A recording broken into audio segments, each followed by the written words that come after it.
Welcome to my YouTube channel. This is Daya Bovi. ಏನಪ್ಪಾ ಅಂತಂದ್ರೆ ಇವತ್ತಿನ ಸ್ಪೆಷಲ್ ಕಂಟೆಂಟ್ ಅಂತಂದ್ರೆ ನಾನು ನನ್ನ ಯೂಟ್ಯೂಬ್ನ ಸ್ಟಾರ್ಟ್ ಮಾಡಿ 2020 ಸ್ಟಾರ್ಟ್ ಮಾಡಿದೆ. ಅದಾದ್ಮೇಲೆ ನಾನು ಕಂಟಿನ್ಯೂಸ್ ಆಗಿ ವಿಡಿಯೋ ಕೂಡ ಹಾಕಿಲ್ಲ. ರೀಸನ್ ಏನಾದರೂ ಇದೆ, ಅದ್ರ ಬಗ್ಗೆ ನಾನು ಮತ್ತೆ ಡಿಸ್ಕಸ್ ಮಾಡೋಣ. ಬಟ್ ಈ ವಿಡಿಯೋದಲ್ಲಿ ಏನಪ್ಪಾ ಅಂತಂದ್ರೆ ನಾನು ಇವತ್ತಿಂದನೇ ಇಟ್ಕೊಂಡು ಡೈಲಿ ಬ್ಲಾಗ್ಸ್ನ ವಿಡಿಯೋನ ಸ್ಟಾರ್ಟ್ ಮಾಡಬೇಕು ಅನ್ಕೊಂಡಿದ್ದೀನಿ.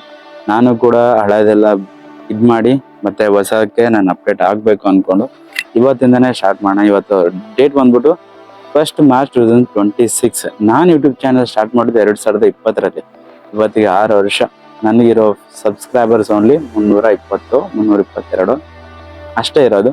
ಬಟ್ ನಾನು ರೀಸೆಂಟಾಗಿ ನಾನೇನಂದ್ರೆ ನಾನು ಯೂಟ್ಯೂಬ್ನ ವಿಡಿಯೋನ ನಾನು ಅಪ್ಲೋಡ್ ಮಾಡಿಲ್ಲ, ಹಾಗಾಗಿ ಮೇ ಬಿ ಅದೇ ರೀಸನ್ಗೆ ಇದಾಗಿದೆ. ಬಟ್ ಇನ್ಮೇಲಿಂದ ನಾನು ಕಂಟೆಂಟ್ನ ನಾನು ಸ್ಟಾರ್ಟ್ ಮಾಡ್ತೀನಿ, ಒಳ್ಳೊಳ್ಳೆ ವಿಡಿಯೋನ ಕೊಡ್ತೀನಿ, ಒಳ್ಳೊಳ್ಳೆ ಇನ್ಫಾರ್ಮೇಷನ್ ಕೊಡ್ತೀನಿ. ಅದಾದ್ಮೇಲೆ ಈ ನನ್ನ ಯೂಟ್ಯೂಬ್ ಚಾನಲಲ್ಲಿ ಮೇನ್ ಬಂದ್ಬಿಟ್ಟು ಡೈಲಿ ಅಪ್ಡೇಟ್ಸ್ ಇರುತ್ತೆ, ಮೋಟೋ ಬ್ಲಾಗಿಂಗ್ ಇರುತ್ತೆ, ಅದಾದ್ಮೇಲೆ ಲೈಫ್ ಸ್ಟೈಲ್ ಇರುತ್ತೆ, ಅದಾದ್ಮೇಲೆ ಇನ್ ಕೇಸ್ ಫ್ಯಾಷನ್ ರಿಲೇಟೆಡ್ ಇದ್ರೆ ಅದು ಕೂಡ ಮಾಡ್ತೀನಿ. ಇನ್ ಕೇಸ್ ಅನ್ಬಾಕ್ಸಿಂಗ್ ಏನಾದ್ರು ಇದ್ರೆ ಡೆಫಿನೆಟ್ಲಿ ಅದನ್ನು ಕೂಡ ಅನ್ಬಾಕ್ಸಿಂಗ್ ರಿಲೇಟೆಡ್ ಥರನೇ ತೋರಿಸ್ಕೊಡ್ತೀನಿ.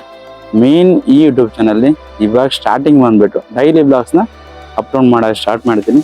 ನಾನು ಇವತ್ತಿಂದನೇ ಸ್ಟಾರ್ಟ್ ಮಾಡ್ತೀನಿ. ಸೊ ಎಲ್ರಿಗೂ ಮತ್ತೆ ನನ್ನ ಯೂಟ್ಯೂಬ್ ಚಾನಲ್ಗೆ ವೆಲ್ಕಮ್. ಮತ್ತೆ ನಿಮ್ಮ ಸಪೋರ್ಟ್ ಬೇಕು. ನಿಮ್ಮ ಸಪೋರ್ಟ್ ಇಲ್ಲದೆ ಏನೂ ಮಾಡೋಕ್ಕಾಗಲ್ಲ. ಲೈಕ್ ಮಾಡಿ ಆ್ಯಂಡ್ ಶೇರ್ ಮಾಡಿ ಆ್ಯಂಡ್ ಸಬ್ಸ್ಕ್ರೈಬ್ ಮಾಡ್ತೀನಿ.